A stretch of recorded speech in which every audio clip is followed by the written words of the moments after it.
Hello everyone, welcome to My Dreams Academy, Dilshuk Nagar, Hyderabad. So in the last video, we have been introduced functional dependency. Now in this particular video, we'll see the definition of functional dependency. So before we see the definition of functional dependency, let us see this particular relation schema R. Okay, R of alpha comma beta. Now what is this alpha? Alpha is an attribute, beta is an attribute. Now see here, this is T1, T2. Now what is this T1? T1 means first row, T2 second row. So T1 of alpha, what is this T1 of alpha? This is A. Okay, T1 of alpha is equal to T2 of alpha. It is also A. If it is happens, then T2 of beta, what is this T2 of beta? It is 1, should be equal to T1 of beta, right? So T2 of beta is 1 and T1 of beta is 1. So 1 is equal to 1. So if this particular thing happens, then this particular thing happens. Okay, so if this is the case happens, then we can say that there has been a functional dependency has been established. The same thing I am just writing here. See here. So FD colon alpha to beta. Now alpha to beta means alpha is determining beta. What does it mean? If I know the alpha value, then I can determine the beta value. That is what the functional dependency. So it's not functional dependency means it is not a mathematical function, right? It is not mathematical function like FD of alpha is equal to beta. No, this is absolutely wrong. What does it mean? FD colon alpha to beta means if I know the alpha value, then I can determine the beta value, right? If I know the roll number, suppose alpha is a roll number, then beta will be his name, right? So that is what the thing. So FD colon alpha to beta. So alpha to beta means alpha determines beta. Now there are two conditions here. So this alpha must be the subset of R. Now what is R here? R means alpha beta. Now alpha is a subset of R, obviously. Look at here. Now beta. Now beta is also a subset of R. Yes, obviously beta is also a subset of R. Now we'll see the definition here, if condition here. Okay. If T1 of alpha, what is this T1 of alpha? A. Next T2 of alpha, it is also A. Now this is happening, A is equal to A is happening, then what should result? Then obviously T1 of beta, what is that? 1. T2 of beta, again 1. So therefore the functional dependence has been established. Okay, right. Now see here, FD colon alpha to beta. Now what is this alpha? Okay, alpha means determinant. Determinant, this is a terminology you need to remember. Now what is this beta? Beta means dependent. Okay, right. Next we'll see the two types of functional dependency. Now functional dependency has been classified into two: trivial, non-trivial. Trivial means no significance, right? No significance, no use of it. That is what the trivial. How there is no use? We'll see here. If I know AB, then I can determine what? A. Now what is the use of determining A? If I already know A, again I am determining A. Now what is the use? That's why it is called as trivial functional dependency, right? So when this happens, now this A is beta and alpha is AB. Now A is subset.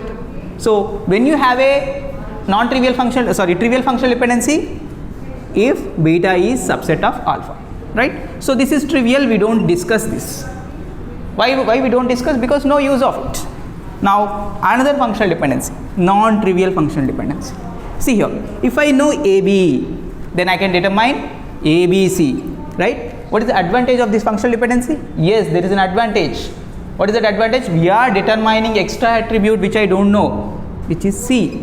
Now can I say this is non-trivial? Yes, this is non-trivial, obviously. Why? Because if I know AB, then obviously I can determine C along with AB. Okay, right? So now this is a non-trivial functional dependency. Now in the next videos we will be focusing on non-trivial functional dependencies.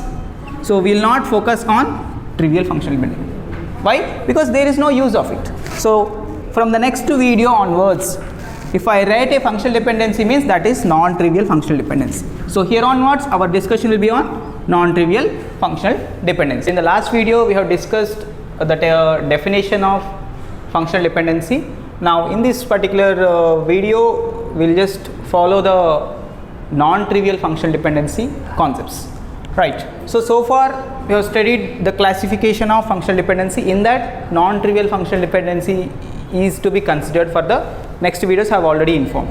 Now see here I am taking the dependencies here.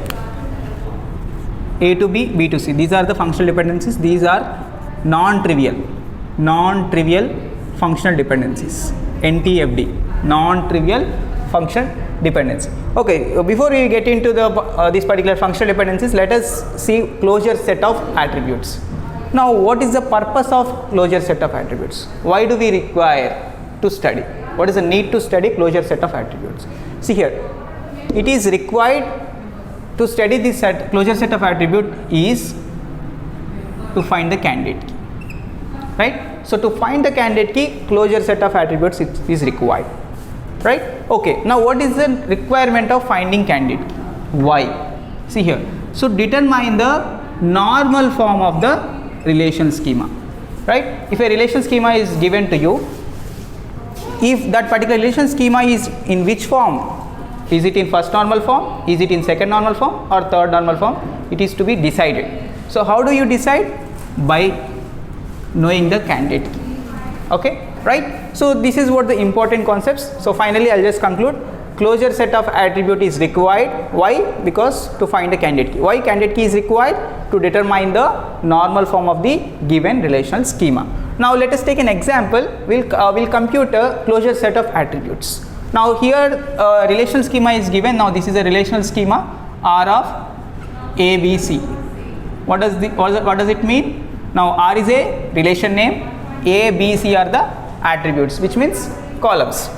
Now here two non-trivial functional dependencies has been given, right? So now how do you calculate? So closure means the symbol we'll write like this. Closure on A means like this. This is symbol. So on attribute I am applying closure. Okay, right. So what does it mean? If I know A, what I am going to calculate, that is what closure set of attributes. So if I know A, obviously A will be. Now if I know A, look at these particular things, functional dependence. If I know A, what I can determine? AB, right? Again, if I know B, now what I can determine? ABC, right? So what does it mean? If you know A, then you can determine each and every attribute of this particular relation schema, right? Similarly, I'll calculate for B closure. I'm applying B closure. On attribute, I'm applying a closure, right? What does it mean? If I know B, what are all the attributes that I'm going to find? So if I know B, obviously I'll find B only first. Next, if I know B, look at this functional dependency here. If I know B, what I can determine? C, BC. Anything else? Nothing. So if I know B, I can determine BC. If I know A, I can determine ABC, right? Next, remaining attribute C. So I can apply closure on C attribute here, right? If I know C, obviously I'll find C only. Now look at the functional dependency. Any other? If I know C, nothing.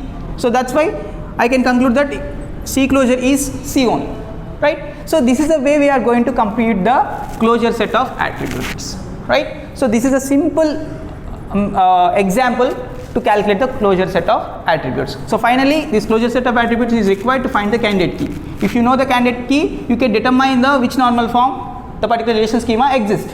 Okay, right? In the next video, we'll compute more closure set of attributes. Thank you.